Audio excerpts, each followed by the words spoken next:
Já, velkomin að Rauðaborðinu. Nú eru það fréttir samstöður eins og við gerum núna meðan að fótboltinn rúllar á RÚV að þá byrjum við fréttir á slaginu 7 hér á samstöðinni. Reyndar ekki á slaginu 7 í kvöld, það var smá senkun en það kemur ekki að sök. Sigurjón Magnús og María Lilja eru hérna hjá mér. Þannig að aðalfrétt dagsins er tvímælalaust lok þingsins. Þingið er farið heim. Við erum með hérna eina fyrirsögn sem er veiðigjaldsumræðunni lokið, það var kosið það í dag eftir smáveginn og það er Sigmundur Davíð segir að máli verði ríkisstjórnin að falli, hafið þið trú á því? Ég tók kannski hinn veginn því að þeir dróðu mikið í land. Já. Mér finnst það ríkisstjórnin beitir þarna 71. greininni. En leið þá hlusta þeir þarna í lokin á sjávarbyggðirnar og fleira og draga það úr gjaldtökunni núna hún er minni þetta er náttúrulega vera þannig að þeir eru komið í þrepum það kemur bara hluti núna aðeins meira næsta ári og svo meira á þriðja árinu og með einhverju svona að það verði tækifæri til að skoða áhrifin betur og fleira þannig að þetta er eiginlega sigur stjórnarandstöðunnar. Já, ríkisstjórnin gefst upp reyndar með því að stöðva umræðina og bakka svo með eitthvað sem við vorum margbúin að segja er þetta ekki gert til að kaupa sér eitthvað frið eða eitthvað, ég veit ekki. Þetta er sigur stjórnarandstöðunnar, ekki síður en ríkisstjórnarinnar. Já, það vantar allavega ekki stóru orðin. Guðrún Hafsteinsdóttir, hún talaði að þetta væri leikrit og sviðsetning og þau svona keftust að koma hann í ræðustól og lýsa yfir bara hreinum og klárum viðbjóði með þetta lýðskrum sem hefði átt sér staðana. Eins og þetta horfir mér, þá er kannski leikritið ekki síst þeirra megin. Stjórnarandstöðu megin? Já. Það skipta máli ef það er beitt þessu kjarnorku ákvæði eins og það kallað er. Þetta slökkva umræðinni eftir 160 klukkutíma eða eitthvað. Hvað var það margar ræður? Þú varst alltaf að telja það? Í annar umræði, þetta er samtalsverði vel yfir 3000 heldur. Þau taka það sem er, myndum að segja eitthvað svona sársauki. En lúffar svo fyrir stjórnarandstöðunni þannig að raunverulega fær hún því að hún hafði lagt til þarna sem að Sigurður Ingi kjaftaði frá þarna í einhverjum fréttatíma og Kristrún vitnaði svo til að sem að var frumvarp stjórnarandstöðunnar sem hafði komið í brúnu umslagi. Það var eiginlega svona. Tillögur sem hann er með, þær eru bara konar í svona grafíska útfærslu á framsókn.is. Það er þetta að lesa, þeir eru búin að gera bara bækling þetta. Þannig að mér finnst ríkisstjórnin hafi gefið á mikið eftir að því hún hafði það stóran hluta þjóðarinnar með sér. Og þannig að kannski er allir að tapa. Stjórnarandstaðan og sjóðin mest. Þetta er bara gengur saman út í leiðina bara. Sjóðin mest að hafa ekki þing sem ekki getur afgreitt. Já, við förum nú betur við það eftir hvaða afleiðingar þetta búið að hafa á önnum mál. Hefðu þið mátt bremsa þetta hraðar? Bara beita sig ákvæðið þá hraðar fyrr. Það kemur seinna í þáttinn Ólafur Þór Harðarson sem er mikill talsmaður þess að þetta væri notað. Hann er búin að vera að tala í mörg ára þetta málþóf í íslenska þinginu. Ég held að hann sé talsmaður þess sem að þú ert að nefna að þetta gera þetta miklu, miklu fyrr. Þá hefur kannski ekki þurft að gefa svona mikinn afslátt af svona upprunalega málinu sem lagt það fram. Þá er svigrúmið meira. Alveg eins og þegar bókun 35, við munum þetta málþófunu þar, að það var bara miðflokkurinn. Örfáir fóru bara alltaf ráðum, alltaf aftur og það var metið í málþófi þar til að þetta kom. Einhverjir lítill þingflokkur. Voru bara einir. Voru alltaf þarna eins og við varum bara í þingflokk og ég þakka Sigurjóni fyrirspurnina. Það er ótrúlega teikriðt. Herðu, næsta frétt, fjármálaáætlun samþykkt. Og það er talandi svona dramatísera yfir sig. Eiríkur Bergmann notaði það orð að líklega hefðu allir í þinginu dramatíserað yfir sig og með það góðu lýsingum. Þarna var verið að afgreiða fjármálaáætlun sem var nú eiginlega svona fyrir séð. Og Guð minn almáttugur, það er Guðlaugur Þór sem á þessa Já, hann segir, já, hann talar Guðmund Almáttur en hann hlakkar nú samt til að hérna starfa í fjárlaganefnd. En hann viðrar samt þessar áhyggjur að þessi áætlun standist ekki, bara svona í ljósi þess að inn í henni eru ekki þessi fjárútlát í hernað eða sérst varnarmál. Þannig að það þurfum hreinlega að vinna þetta upp á nýtt. Mér finnst að það sem ég sá þarna að sko formar og varaformaður Sjálfstæðisflokksins hafa mjög takmarkað þingreynslu. Guðlaugur Þór Þórðarson hefur mjög mikla og mér fannst hann, sko það sem hann var að tala þetta, mikið dýpra og benda á ákveðna punkta mikið betur. Meinar þetta hefði verið illa undirbúið og hvað svona? Já, hjá stjórnarandstöðinni. Hann var að benda á svoleiðis hluti að þetta hefði ekki verið Já. Hann var mikið í svona tæknilega, þetta hefði verið tækni en hann reyna að koma í svona út að þessi ríkisstjórn sé bara ekki, hún sé hálf vanhæf sko. Hún sé bara reynslulaus og undirbúið málin illa, þetta sé vanhugsað, með það vera svona hans taktík sko. Já. Hann hjó betur frá sér heldur en hinn gerði. En þetta ekki rétt sem hann að segja með þessa landsframleiðslu, hún sé ekki í varnarmálin að hvað er þetta, 1,5% sem á að fara að vergri það er fyrir 1935 sko. Já, ok, þannig að þetta skiptir 2035 Já, þannig að það kemur í rauninni ekki að sök í þessari tilteknu skýrslu. Nei, Mér finnst eiginlega enginn vera svona sangjarn í umræðinu þarna niðri í þingi. Ég var ekki að segja það. Ég var að segja svona hann var beittastur. En af því að þú varst að tala þetta með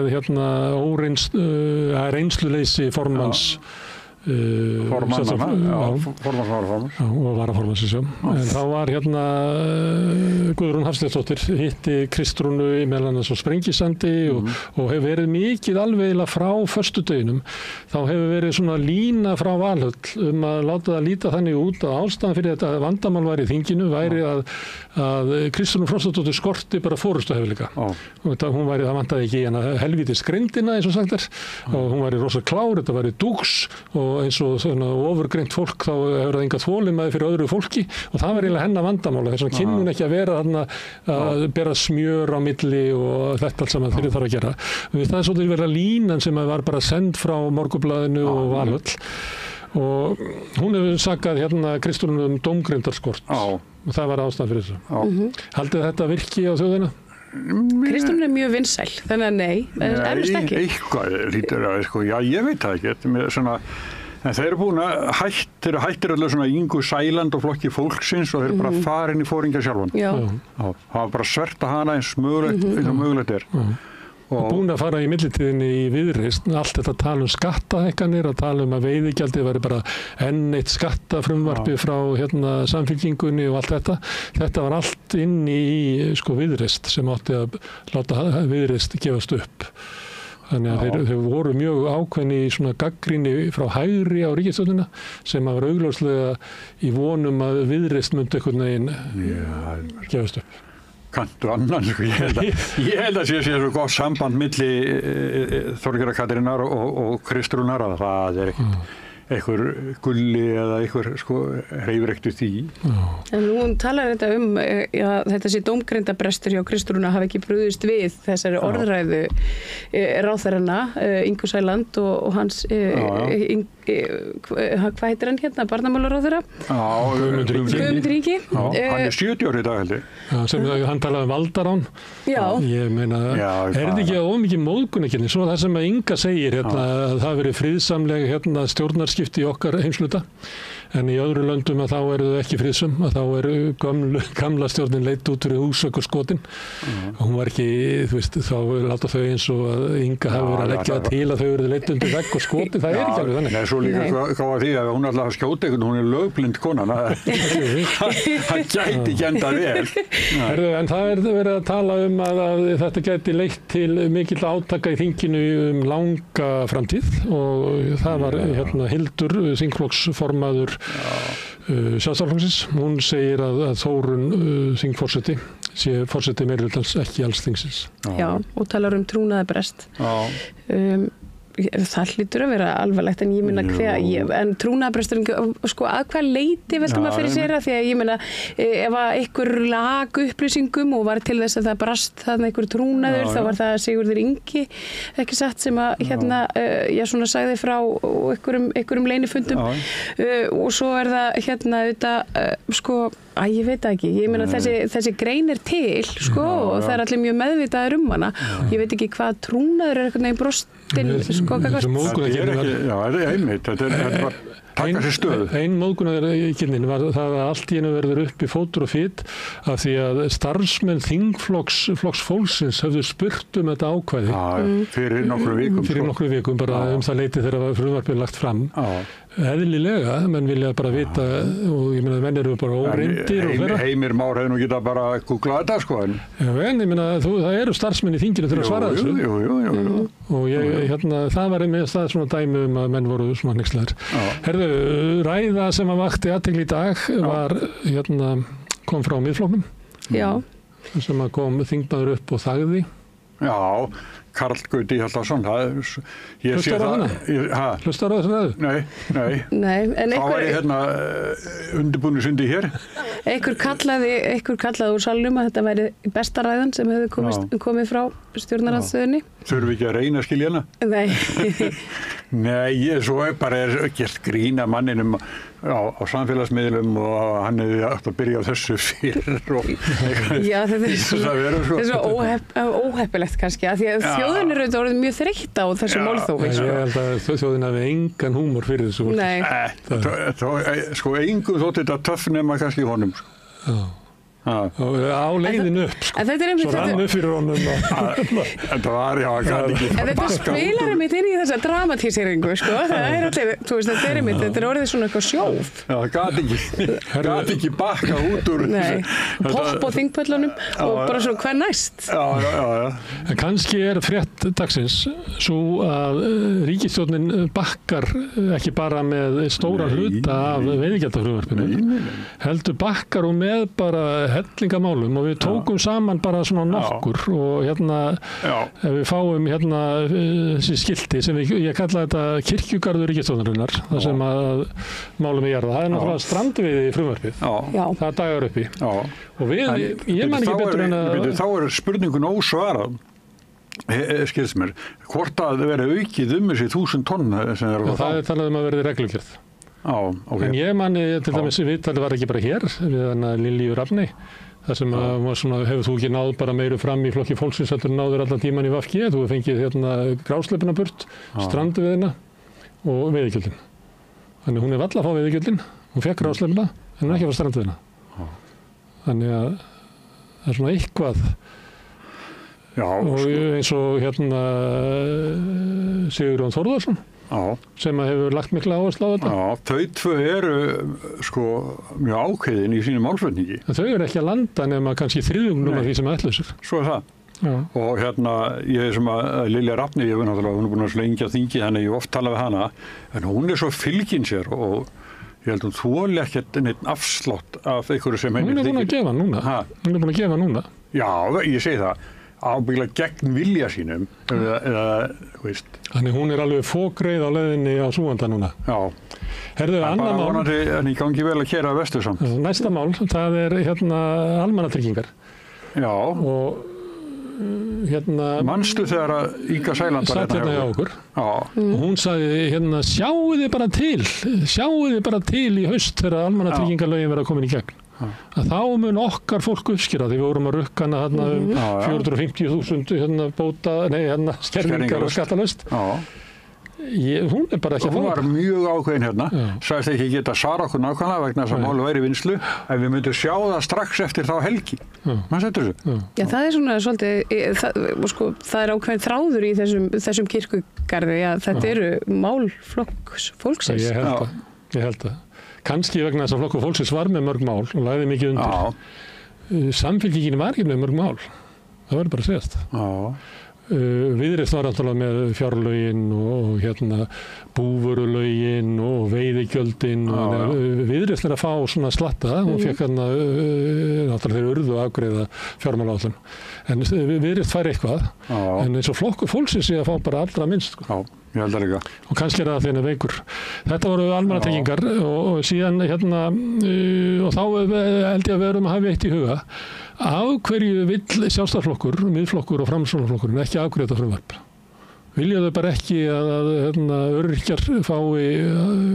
Það hefur nú verið, smári hefur ekki nú verið sko hingað til sko. Já, ok, við erum bara að hafa í huga. Annað mál sem er bókun 35 sem að síðasta ríkisstjórn lagði líka fram og hraktist í burtu frá hérna málþófi Miðflokksins. Já. Það var lagt fram aftur núna, myndum maður ætla að allur þingheimur hafi verið sammála, nema Miðflokkurinn, samt verið ekki í gegn. Nei. Takk fyrir. Já, ég maður búin að velta fyrir sér af hverju ósköpunum var þetta ekki afgreitt þá áður en að var færið í einhverju umræðum veiðigjöldin. Ég er búin að hugsa þetta. Ég skil það ekki. Gátt ekki bara að byrja veiðigjöldin bara í júlí eða eitthvað. Og er ekki hægt að vera í, sko, er ekki hægt að afgreiða svona frumvörp, ég meina þegar þau eru komin í gegnum fyrsta, aðra og þriðju bara í svona einhverjum kvelli, bara í hérna atkvæðagreiðslu. En ef það er önnur umræða, þá þarf að senda aftur til nefndar og ég vil kalla fyrir gest og það er bara tíminn út runnin sko. Þau reyndu þarna að setja inn nokkur mál sem þau afgreiddu og svo settu þau til dæmis strandveiði frumvarpið og það bara eftir 4 tíma þá kom hérna ráðherrann upp og sagði nú er bara að byrja málþófið. Þannig einhver leyti held ég að þau hafi búist við í að til dæmis bóku 35 Miðflokkurinn myndi fara í málþóf. Strandveiðina, það var eiginlega að byrja málþóf þar. Þannig það eru svona nokkur málum inni sem eru bara sem að stjórnarandstaðan ætlaði að mæta með málþófi. En við fáum hérna næsta mál sem flokkur fólksins hlýtur að gráta. Samningur Sameinuðu þjóðanna réttindi fatlaðs fólks. Já, þetta er alveg hreint ótrúlegt að hafa ekki farið í gegn. Alveg ótrúlegt og getum ekki svo sýnt sóma okkar í þessu að standa okkur í þessu mál. Nei, Sjálfstæðisflokkur bara vill þetta ekki. Nei, ég veit það. Hann vill ekki auki réttindi. Sko, hann var kosin út af sviðinu, sko. En samt er hann að ráða bara mjög miklu. En við bara svona bussi frá því þá, bara, ég menn hvers vegna í ósköpunum var þetta ekki lagt fyrir upphafi þings og bara klára. Þetta er eitt af þeim málum sem að hefur bara staðið einhvern veginn og bara frammi fyrir þinginu í mörg ár. Ég man ekki í hvað skipt þetta er sem er lagt fram sko. Þetta er margsins búið að leggja þetta fram. Þannig að þetta er með nýrri ríkisstjórn eins og okkur lítist vel á hana svona allt önnur ásýnd en þetta er samt þekktur farvegur. Og ég held að sko að því þú sagðir hérna Sjálfstæðisflokkur var kosið burt. Sjálfstæðisflokkur lítur ekki svo á það. Hann var kannski kosið burt tímabundið en hérna þeir sem við erum að vinna fyrir eiga að halda áfram að ráða. Við SFS hefur neitunarvald á Alþingi og við verðum að verja það því ef að SFS og auðvaldi hefur ekki neitunarvald á Alþingi þá fer Ísland bara í hund og kött og bara í tómt vissin. Er þau svona halda áfram? Það eru húsaleigulög. Já, þú þekkir það. Já, hérna þetta til dæmis held ég að Ragnar Þór hafi lagt áherslu á. Hann er að vinna með Ingu Sæland, þetta kemur frá Ingu Sæland,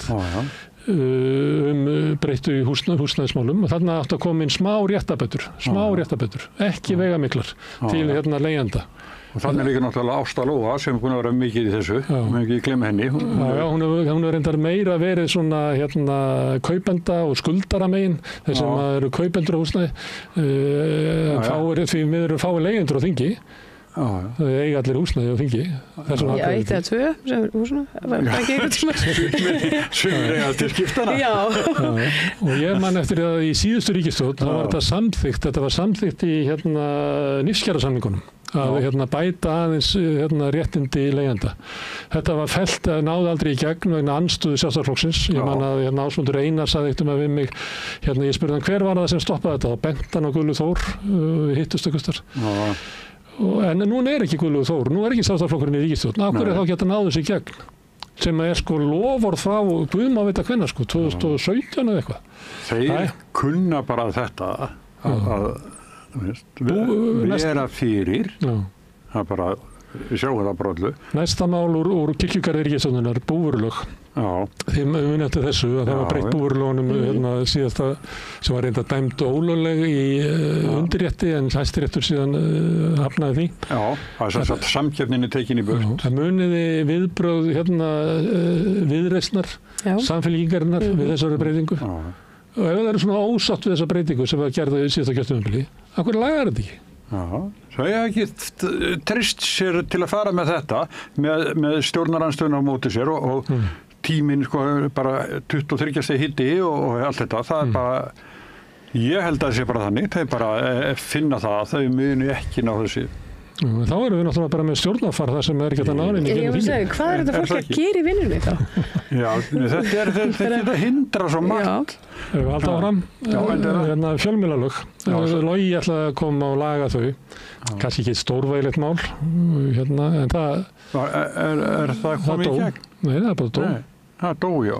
Þannig að hann verður að endurræsa það. Þannig að nú verður útlutað aftur moggin græðir einhver 1% eða 2%.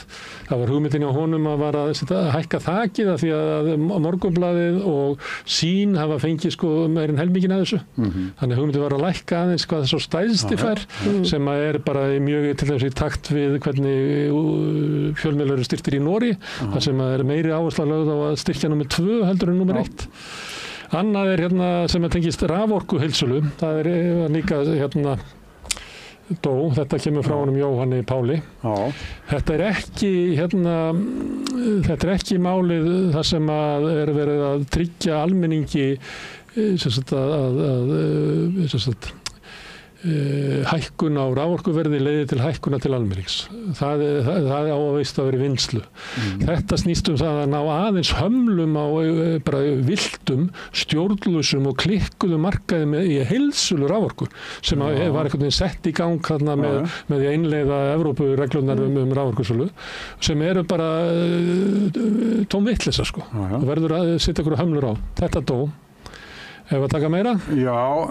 Afturköllun alþjóðlegra verndar, þetta er mál sem að dómsmálaráðherrann lagði áherslu á. Já, hún er búin að tala mikið um þetta og hún fer mikið ná samskiptamýrum og hefur gert núna undanfarið þar sem hún tala mikið um þetta. Ég meina, sko, það er bara mjög margt að þessu. En þetta er eitt af þessum málum sem að komst ekki í gegn, en maður hefði haldið sko, því að þetta er talar inn í málflutning stjórnarandstöðunnar. Ég get alveg sagt þér að Miðflokkurinn er ekki á móti þessu, Sjálfstæðisflokkurinn er ekki á móti þessu og Framsókn er ekki á móti þessu. Af hverju fer þetta þá ekki í gegn? Einmitt. Þau eru farin að tala gegn eigin samfæringu. Annað mál sem kemur það er leigubíla. Við kannast við að það var breytt lögunum, Sigurður Ingi gerði það og hann kvartar sjálfur yfir því að framkvæmdin hefur verið öðruvísi og til að ætla að fara að laga þetta. Allir flokkar sammála með að laga þetta. Lagt svona frumvarp. En það er ekki afgreitt. Nei. Akkur. Við erum alltaf að spila því. Akkur. Af hverju? Annað mál sem þetta fólk sko þarf að tala svo mikið allt og það er bara ástíminn sem er komin og þetta er bara erfitt. Þetta er öllum að kenna. En þetta er, sko, þegar maður er eitthvað í vinnu og maður er með hálfklárað hangandi verk, þá fer maður ekki sumafrí. Það er nú bara þannig á vinnumarkaði. Maður klárar að vaska upp einmitt, maður gengur ekki út úr eldhúsinu með svona hálffúlan vask. Maður klárar, sko. En þau eru náttúrulega, sko, það komin, sko, hvað er þetta, 14. júlí?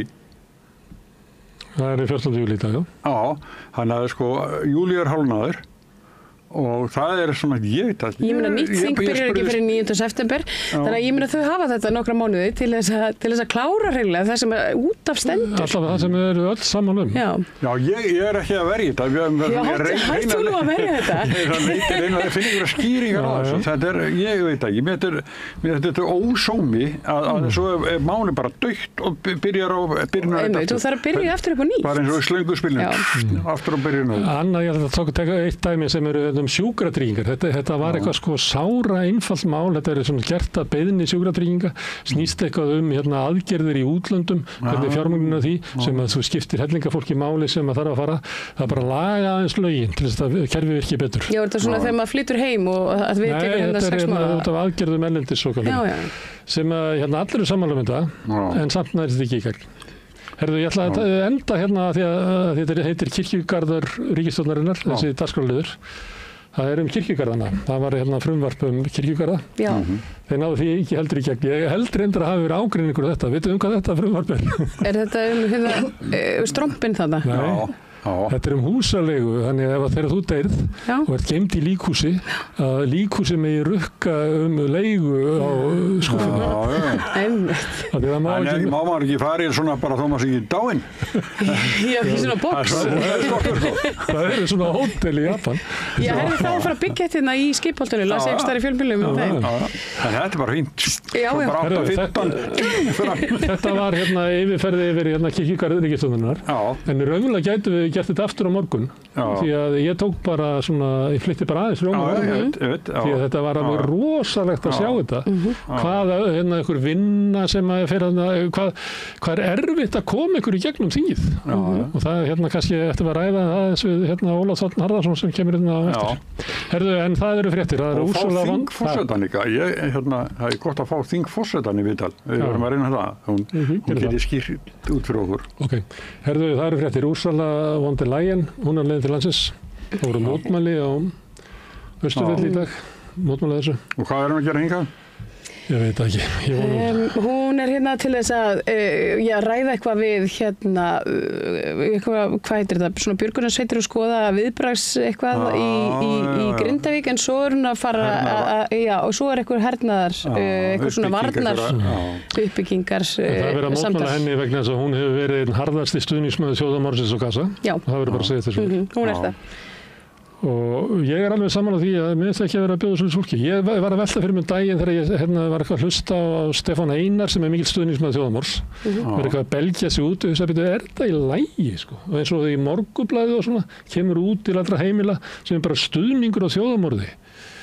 Ég meina það kemur á skuldadögum og einhvern daginn, svona alveg svo með Núrnberg réttarhöldin á sínum tíma, þá verða önnur eins og það verður annar eins uppgjör og ég meina þetta fólk skal þá bara standa þarna og svara. En sömuleyti finnst mér þetta uppgjör að byrja því. Mér finnst vera annar svona tónn til dæmis bara í New York Times. Mér finnst það er hellingar svona liði hér og þar heimi sem hafa verið mjög hatrami sem er bara að snúa sér. Þetta er óverjandi. Þetta ástand þarna í Palestínu er algjörlega óverjandi. Þetta er klára viðbjóður. Og skömm sé fólksins sem reynir að verja það. Herðu, það er ein fyrirsögn. Segja að fagfólki í heilbrigðisþjónustu hafa varað við ástandinu árum saman. Þetta eru formenn allra félaga. Já, hjúkrunarfræðinga og sjúkraliðana og lækna og ljósmæðra. Sem að, gjófu frá sér þessa sameiginlegu yfirlýsingu að bregðast við skýrslu ríkisendurskoðandana. Það hefur verið þessu, mórallinn hafi verið svona, flýtur menn ekki sekkur. Algjör kæruleysi, bara kert áfram og svo er bara skipið sökkva núna. Og þá kalla þau eftir björgunarhringjum, en þetta er alveg galin staða sem þetta er í. Þetta er Helga Rósa Másdóttir, formaður Félags íslenska hjúkrunarfræðinga, Sandra B. Franks, formaður Sjúkraliðafélags Íslands, Steinunn Þórðardóttir, formaður Læknafélagsins og Unnur Berglind Friðriksdóttir, formaður Ljósmæðrafélagsins. Það er alltaf að koma hérna á morgun, það er tvær síðastnefndu og við ætlum að tala þetta. Við höfum oft talað þetta hérna við Rauðaborðið, við fengið mikið fagstéttirnar til þess að greina svona ástandið og þetta er alveg rétt sem að segja, það er ekkert nýtt í þessari skýrslu ríkisendurskoðunar sem ekki fyrir löngu komið fram. Enda sagði meiri segja landlæknir sem er náttúrulega læknir, heilbrigðisráðherra sem er fyrirverandi landlæknir. Hún sagði við þurfum ekki að fá fleiri skýrslur.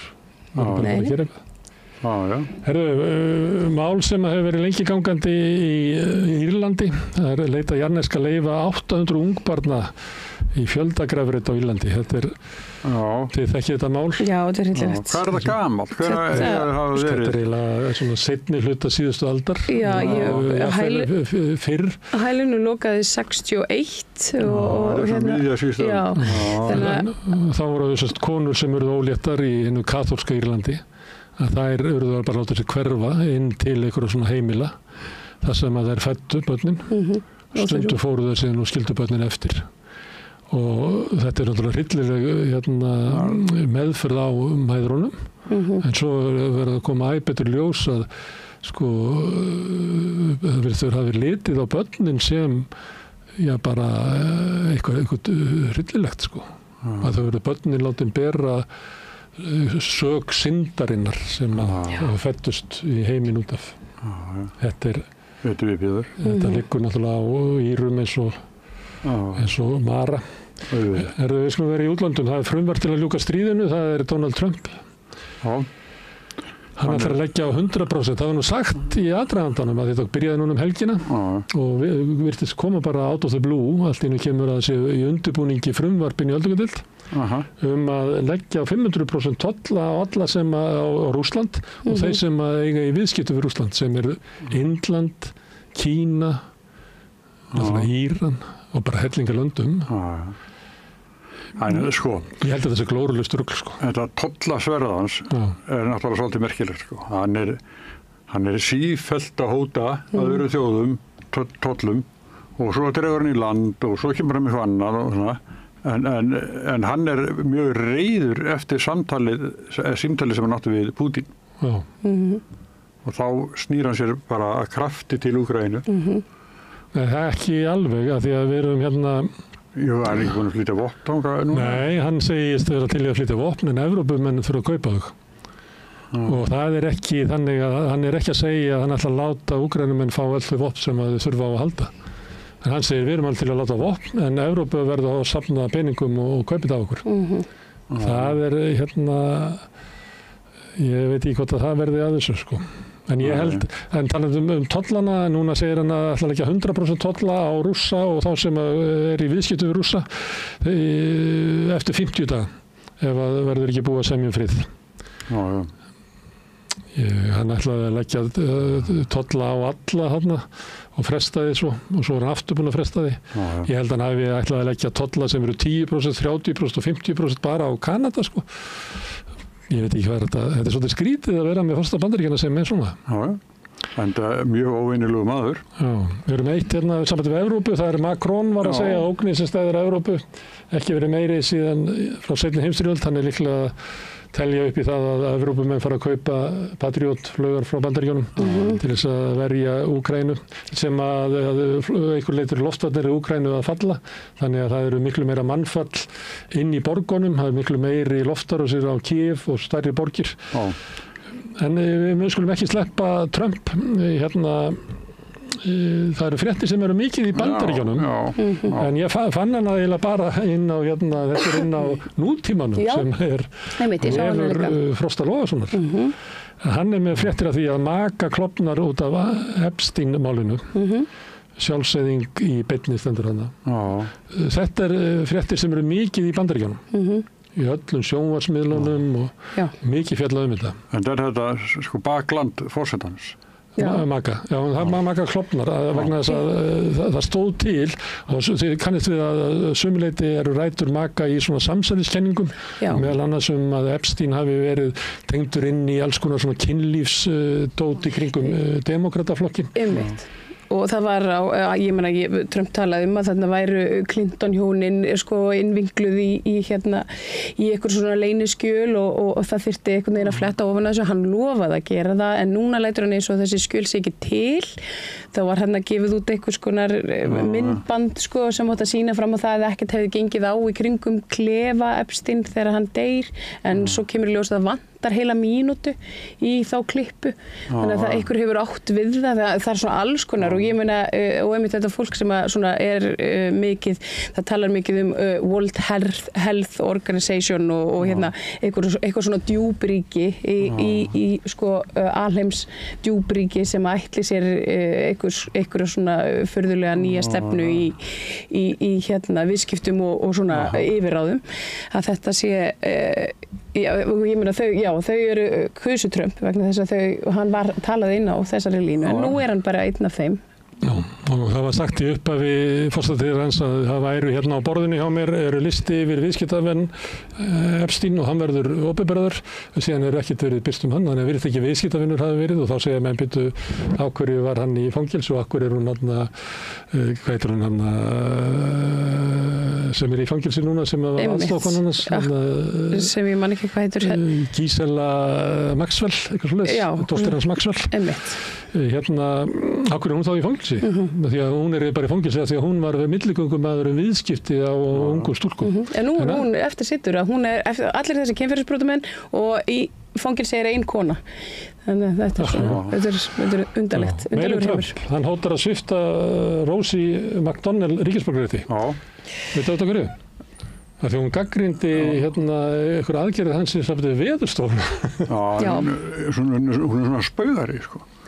Já, en ég meina hún hefur verið svona mjög hægri sinnaður demokrati, andstæðingur Trump, en hún flúði til Írlands þegar hann var forseti aftur með barni sitt sem er transbarn og hún er ískra ættar, en hún er fædd í New York, sko. Einmitt. Þetta er svipað og þú yrði bara sviptur í íslensku ríkisborgararétti. Hvert var ég þá? Því þú gaggrindi veðurstofuna. Það hafi ekki alltaf svona gott veður. Herðu, erlend frétt niðurstaða frumræðsunar á Air India slysinu viku fyrðu. Það er að það virðist verið að hafa slökkt á bara bensíngjöfinni og þeir eru að ræða sín á milli flugmennirnir. Slökktu þú á henni? Nei, ég slökkti ekki henni. Af hverju kemur ekki bensín? Og það svo hrapar vinnin. Þetta er ótrúlega mál. Næsta mál er að Óskar Andes Bocanegra Flores, hann fjarði íslensku ríkisborgari núna áðan, ásamt 49 öðrum. Já. Allir glaðir yfir þessu? Allir óbúrslega glaðir yfir þessu. Ég og einn vinn sem er í þessum hópi, það er bara mikil gleði. Hann vissi reyndar ekki af þessu sjálfur, ég hringdi og tilkynnt honum þetta. Hann hafði ekki fengið vitneskju þetta, sko. Það er víst ekki hringt út, en það var hægt að sjá þetta á vef Alþingis og þannig að þetta eru alltaf gleðilega fréttir. Alveg ótrúlega gaman að eignast fleiri Íslendinga. Ég kíkti á þetta því að ég haft áhuga á því að einn ákveðin maður fái ríkisborgararétt, hann var ekki hann er fastur í einhverju, hann getur ekki sannað því að hann fór í gegnum Írak frá Sýrlandi og þeir vilja fá sakavottorð frá Írak og þeir í Írak segja að við getum það ekki því að við erum ekki skráningum að maður hafi verið þarna. Þannig hann fær ekki að vera ríkisborgari. Og ég hef sagt það áður að ég taldi saman veitingu ríkisborgararéttar á Íslandi og hinn á Norðurlöndunum og við veitum miklu færri ríkisborgararétt heldur en nokkuð annað. Miklu verið. Það er hvernig maður er að fjalla svona hörmungarviðburði eins og morð. Það var ein frétt gakt í bæinn, hún er dauð, var fyrirsögn. Já, þetta er svolítið óhugnlegt. Þetta er maður sem myrðir móður sína og það sést svo sem ekki á upptöku sem er inn í íbúðinni, heldur bara sést hún labba frá og hann kemur svo út blóðugur. Maður var nýsloppinu fangelsi, munið eftir þessu. Já. Hann var nýsloppinu fangelsi fyrir að ofbeldisbrot gagnvart móður sinni. Og hún var með svona öryggisnapp. Ég veit ekki, þetta er aldrei hægt að segja að það verið hægt að gera eitthvað til að stoppa þetta. Þetta er einmitt, þetta er kannski svona aðeins inn í þessa umræðu sem við höfum verið að eiga öryggisvistun og sko þörfina fyrir alvöru úrræði fyrir fólk sem þrýst ekki fangelsum, ekki það þrífist nokkur maður í fangelsi en svona. Hann er dæmdur núna sem ósakhæfur, hann er dæmdur í svona réttargæslu sem er óljóst hversu lengi verður, það er bara einhver læknir að úrskurða sig í lagi með hann, en raunverulega var maðurinn í þannig ástandi þegar hann fór út úr fangelsinu. Ef hann var í því ástandi þegar hann myrti móður sína, þá var hann í því ástandi þegar hann sleppur út úr fangelsinu. Þannig að mér finnst eðlilegt að það sé einhvern veginn fjallað þetta tiltekna mál. Þetta sé alltaf erfitt og þetta er aldrei hægt að segja eitthvað, þú veist, ef eitthvað hefði verið gert að það hefði verið komið í veg fyrir það. En samt verðum við að sérstaklega því að það er svo mörg svona mál. Nei. En Hafsteinn Mikael sem er að koma hérna til mín og eftir, hann ætlar að ræða svolítið öryggisvistanirnar.